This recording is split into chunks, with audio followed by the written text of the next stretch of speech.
Hey guys, DynastyWarriors6 here again with another video, kind of a review video, but sadly no game footage, because I don't have a recording device like that, a capture card or anything.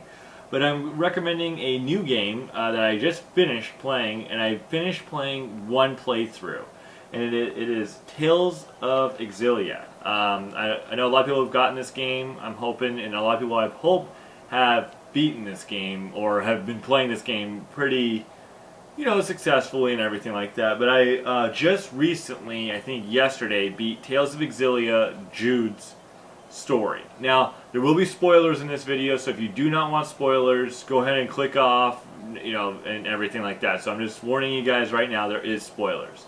So I got the limited edition when it was released, and I picked it up. And I paid like $28 because I had been paying on it slowly. So I didn't owe an extreme amount of money towards the end. I only owed 28 bucks. But anyways, Tales of Xillia starts out pretty like any other kind of Tales games. You choose your path though, which is interesting. You choose to either play as Jude or Mila. Jude is a young man. He's like 15 years old, I think. He's still a kid, and so to speak. But they're all like teenager adult characters. And Jude is a doctor, trained to be a doctor like his father and mother. And then there is Mila, who is the Lord of Spirits, or so she thinks she is, but she is the Lord of the Spirits. She has the four great spirits with her at all times, basically. And the beginning of the game starts out kind of like a cliche anime. He is racing over to his teacher's doctor's room, and the teacher has to leave, so he's gonna take care of all his patients and all this stuff. And there's this mana lobes that allow them to use spirit arts. And what basically that is spirit arts are used with the spirit.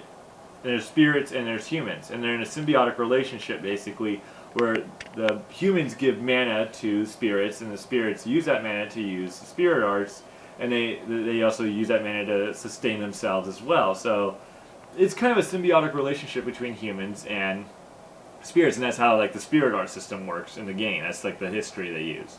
So the doctor got called away to a research lab, and basically the research lab is actually this evil place, because eventually Jude goes over there to figure out where he went. And Jude goes over there and meets Mila, who's sneaking into the research lab to destroy a weapon called the Lance of Kresnik. The Lance of Kresnik is a weapon that uses kills spirits to create a huge. It's like a weapon, basically. It's just a weapon that creates like an energy beam, but it kills spirits to do it. So Mila's trying to destroy it. Jude kind of just gets involved by accident, but he's also looking for his professor. He finds him, but the professor dies because he was being drained of his mana. It kind of looked like a scene off of Final Fantasy VII with like the little tube that even like Cloud, or I forget his name, but it looks like one of those mana tube things that so they kind of look like that. But basically, and then they start working together. They have to escape the city, and they get chased. They meet Alvin, who is by far, I think Alvin was definitely out of all the characters, I liked all of them. Out of the two, if I had to pick like favorites, I would definitely say Alvin, just because. Now, he's not one of my favorite characters just hero-wise, but he's one of my favorite characters written-wise, because he was written very well. Alvin is an interesting character for the fact that he has had a traumatic childhood. He's not native to the planet Reza Maxia. And that's where the game is taking place predominantly on, is Reza Maxia. That's where Jude grew up, that's where Mila lives, that's where everyone lives, is Reza Maxia. Alvin grew up on another planet called Olympias, and he is stuck on Reza Maxia. And there's a thing called the schism that separates the two worlds. That's a huge plot device in the game, but there's a schism that keeps the two worlds separated. Alvin wants to get back home, but basically he can't, so he needs Mila to, in order to break the schism. So he wants to get back home, and he's confused. His mother was forced into a sexual relationship with his own uncle. His uncle did that because he liked her, but also because he was looking to cement his Alvin's a powerful noble family, part of a noble family in Olympias. So his uncle was looking for greater glory by doing that. Alvin's been trapped in this world for 20 years, and 20 years ago this big battle happened, and all these bad things happened 20 years ago. So this big battle affected a lot of things and a lot of people at different points in life. It affected Mila, it affected who else? Alvin, it affected his parents, and then There's Ellie, who I really enjoy. She's a very sad character, though. Her parents were killed by a guy named Zhao.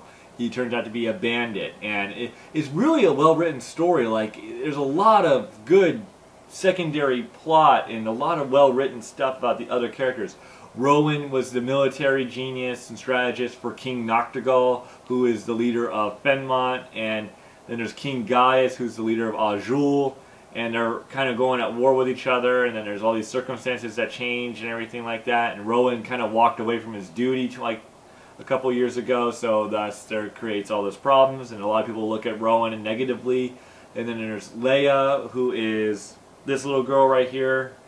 She gets shot at one point by Alvin during Alvin's major weird moment. He's basically lost all hope, and he wants to, like, go back home so bad he's just willing to do anything to go back home. So Leia is also in love with Jude, but she recognizes Mila as a rival, but she's not extremely competitive like a lot of typical animes would make it out to be. Like, I've seen animes where the girls get really competitive for the affection of the man or the male character, the protagonist.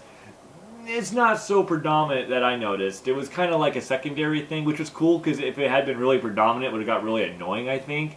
But it was there, but you kind of recognized it. But Leia recognized the fact that Mila, like Jude and Mila, were like in love with each other, and it's cool that Jude and Mila. Now this is big. If you haven't finished the game, or you think if you've never seen the game, Jude and Mila don't really end up together. Like, they admit their love for each other, but the ending basically shows that they don't end up together. Like, she's doing her own thing, and he's doing his own thing, and they're working towards a common goal, but there's no ending. Like, they're together and they're in love and it's a happy ending. It's kind of like, you know, a true ending, that maybe it doesn't always work out like that, that not everything is going to happen perfectly, no matter what you do. And then Alvin has his end, you know, he's got his touching ending, and Ellie has her ending, and I think her ending was real good, and there's a lot of great characters. Teepo's real funny, Leia's got moments, Rowan can be real funny. Alvin is definitely a depressing character. If you read into him a lot, he's a really depressing character, just because he had a lot of stuff happen to him in his childhood. The game is very well done. The anime cutscenes are good. The environment is good, but it's a little bland sometimes. It's pretty generic, green, brown, desert, stuff like that. Very generic colors. I did like Ni no Kuni's style of animation, and of course because Studio Ghibli did it, but also for its its environments looked very stunning. Like, it was so vast. And sadly, Tales of Xillia does feel a little small. Like, you can walk all over the place. It's free roaming and stuff, but I don't know. For me, Tales of Xillia felt a little small, like I was confined to areas. And there are a lot of side quests. There's a lot of secondary side quests you can do. A ton of skits that are really funny. I love the one with Jude when he direct tethers with Muse, and there's a lot of funny dialogue between Muse, Mila, and Jude, and he's kind of like, what is going on in my life? But it's just an overall good game. I will be playing it again eventually. I'm not going to do it right now though, because I'm working on my next game. It's Dragon's Crown. It's Dragon's Crown. I'm playing that. But I will play this one again eventually and play through Mila's story and Mila's, see her cutscenes, because the only way to beat this game like 100% is to honestly play both sides, because you're not going to get all the skits, because there's, Mila skits only. Like, there's the skits that are just for Mila, like there are skits just for Jude. So you need to go through both playthroughs in order to, do that. So that's interesting to note and see.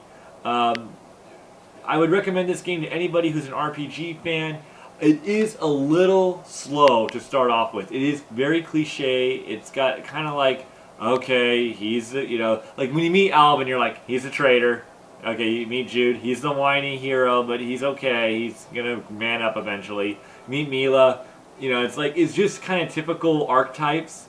So they went with the very generic archetypes, but they work well together. They did a really good job giving decent backstories to these people, giving decent character development to these people, and writing in maybe a few different little things about, you could tell some of the characters regretted what they had done in their lives. Like Rowan especially. Rowan was very well written, I think, personally. I know some people might say he was a little easy to write for because he's just like, he walked away. But it's like, I don't know, I found his personality and his voice acting was real good, but I found his personality kind of endearing in the sense that he really did regret what he did. Like, he genuinely thought about what he did, and you could tell that he put effort into thinking about it. So I recommend Tales of Xillia. I recommend, if you haven't beaten it, definitely beat it. Definitely try it out. You know, I am looking forward to playing it again. I was kind of sad when it did end because it was a little bit, you know, like, it's over. But there is a sequel. Tales of Xillia 2 is out in Japan right now. It is, I believe it's been announced for America, so it should come out eventually here. I'm looking forward to Tales of Xillia 2 just to play it, just to see where the characters are, because Tales of Xillia 2, from what I understand, takes place 1 year after the events of this game. So Jude will be a year older, and everyone will be a year older. And the ending is for Jude is really good. I haven't seen Mila's ending yet, but Jude's ending is really good. You know, it's kind of sad because he's still thinking of Mila. You can tell he's still a little upset that he's not with her. But there's a scene where he kind of like, I'm not going to spoil all of it, but there's definitely a cool scene where he's there, and a lot of anime cutscenes too, which were really cool because it definitely added a little bit more dimension to it. I haven't played a Tales game since really Tales of Symphonia. I never played Tales of Vesperia. I never played Tales of Grace. I never played any of the other Tales games really. None of them really piqued my interest when I saw them. When I saw Tales of Xillia and I saw some cutscenes on YouTube, I realized I wanted this game. So I was like, okay, this is a game worth getting, and I'm glad I got it because this is definitely one of the better Tales games I have played since Tales of Symphonia. I did play a little bit of Tales of Grace, and I thought that was good. I did. I really did. But Tales of Xillia I think was better. So I recommend this game. This is my honest review of it, like just in like talking about the game, what I think is good. There are certainly bad things. The story is of course slow to start. The world is small, I feel. Yeah, the voice acting and the lip syncing, the lip movement, it's a little off with the English localization, but that you can't help that sometimes. You know, I can forgive that because it's hard to match the lip movement perfectly every time because sometimes there's just no way of doing it. You know, they're saying, you know, sometimes English is short versus Japanese, which can be very long. So there is that. But you know what? If that really irks you, then maybe you shouldn't get it because it's like not that big of a deal, honestly. If that irks you, okay, great. But I recommend it. And I do enjoy the music. The music is very well done. And I like the soundtrack. I got the soundtrack, of course, in the limited edition, as well as a book just showing everything. And there's DLC content you can download that will give you, what is it? Let's see, it's armor from Tales of Fantasia for Mila, I believe. And I think Jude. So that's pretty cool. So recommend it if you guys get a chance, and if you're still playing it, great. I'm sorry if I spoiled anything for you, you know, but I did warn you guys if you have not finished it. This has spoilers in it. So thanks for tuning in, guys. I will hopefully see you guys definitely later in the week.